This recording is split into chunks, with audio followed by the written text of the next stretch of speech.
Pasamos a otras noticias. Las FARC le pidieron a las Naciones Unidas que intervengan con urgencia para que el gobierno colombiano cumpla con lo pactado tanto a nivel legislativo como en la implementación del acuerdo de paz. Timochenko le hizo la solicitud directa al secretario general de la entidad, Antonio Guterres.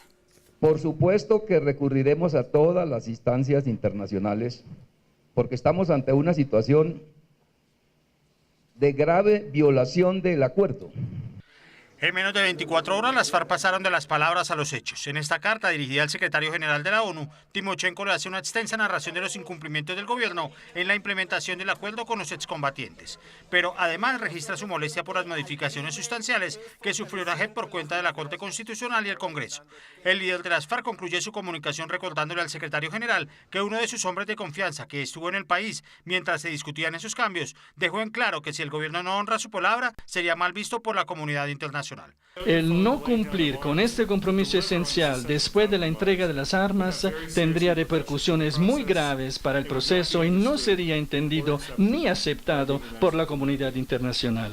Por eso, Timochenko expresa en su carta una opción rápida y contundente para asegurar que el gobierno cumpla lo convenido. Al enterarlo directamente a usted de la gravedad de lo ocurrido, invocamos la intervención de las Naciones Unidas y su Consejo de Seguridad. Simultáneamente, el jefe de las FARC le envió otra misiva al presidente Santos en la que también le hace un recuento de los incumplimientos de su gobierno. Le expresa su malestar por lo aprobado por la Corte y el Congreso y le hace una solicitud puntual. La realización de una reunión urgente que nos permita hallar la fórmula para cuidar, construir y consolidar la paz que con tantas dificultades sellamos en los acuerdos de La Habana. Vientos de temporal soplan sobre el proceso de paz. Timochenko le dijo a Santos que está a la espera de la fecha y el lugar de esa reunión para finiquitarla cuanto antes. Bueno, pues eso es lo que hay, lo más reciente en torno a toda esta discusión de la JEP. Mauricio invoca el hoy presidente, o mejor, el candidato a la presidencia, Rodrigo Londoño, en la intervención de la ONU y del Consejo de Seguridad, porque dice que no se les está cumpliendo lo que se pactó en La Habana. Pero dentro de su misiva hay una partecita pequeña, Mauricio, que dice mucho pero no detalla nada. Es aquella que se refiere a que, de no cumplirse ese compromiso de que haya participación en política, habrían repercusiones muy graves para el proceso, y esto lo estoy citando textual.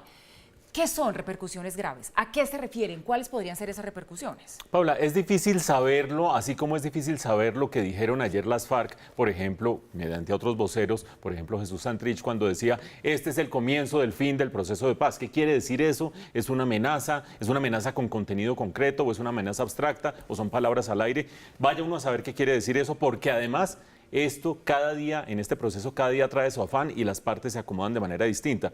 Pero en la carta de Timochenko a las Naciones Unidas, y que seguramente va a tener oportunidad de discutirla con el presidente Santos cuando se reúnan, yo distinguiría dos aspectos. Parte de los incumplimientos del Estado son producto de una incapacidad o desidia del Estado para cumplir con el acuerdo. Estamos hablando de los procesos de reincorporación, donde no hay ningún dilema, hay unas cosas acordadas y debería darse la reincorporación, los avances en las zonas de concentración, que ya no son de concentración, sino las zonas veredales para rehabilitar y reincorporar, donde tampoco hay excusa ni dilema de ningún estilo, y son retrasos que hemos señalado en este noticiero y que de alguna manera son producto de esa inoperancia del Estado. Eso es muy distinto a los otros puntos que señala Timochenko, Rodrigo Londoño, en su carta, cuando dice, por ejemplo, que lo que terminó aprobando en su sentencia la Corte Constitucional, sentencia que no conocemos en su detalle, pero ya conocemos en su pronunciamiento, lo que terminó diciendo cuando aprobó la constitucionalidad de la Jurisdicción Especial para la Paz, no le gusta porque el sistema termina siendo, esa justicia especial termina siendo mucho más orientada a las FARC y a los militares que a funcionarios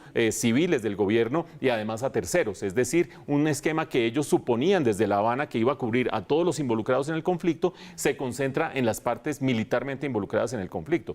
En eso no es una falta de operancia del gobierno, no es desidia del gobierno, no es incapacidad de burócratas. Lo que pasa es que el gobierno está lidiando con otros poderes del Estado, el poder legislativo por una parte, la Corte Constitucional por otra parte, como última instancia del Poder Judicial, y en ese sentido creo yo que la ONU se ve ante un gran problema. Porque por un lado la ONU sí puede decir, vean que señor gobierno, que usted no está cumpliendo con las zonas veredales y con el proceso de reincorporación porque usted se comprometió a esto y nosotros hemos visto que no ha sido así. Pero por otra parte, la ONU no le puede decir al Estado colombiano, no le pare bolas a lo que dice la Corte Constitucional, no le pare bolas a lo que dice su Senado, la mayoría de su Congreso y lo que va a decir la Corte, la Cámara de Representantes. Difícil o mal haría la ONU en desconocer la institucionalidad propia del país y terminar haciendo críticas sobre lo que termina siendo producto de una decisión de la Corte Constitucional o del Congreso de la República. Entonces la carta se queda a mitad de camino.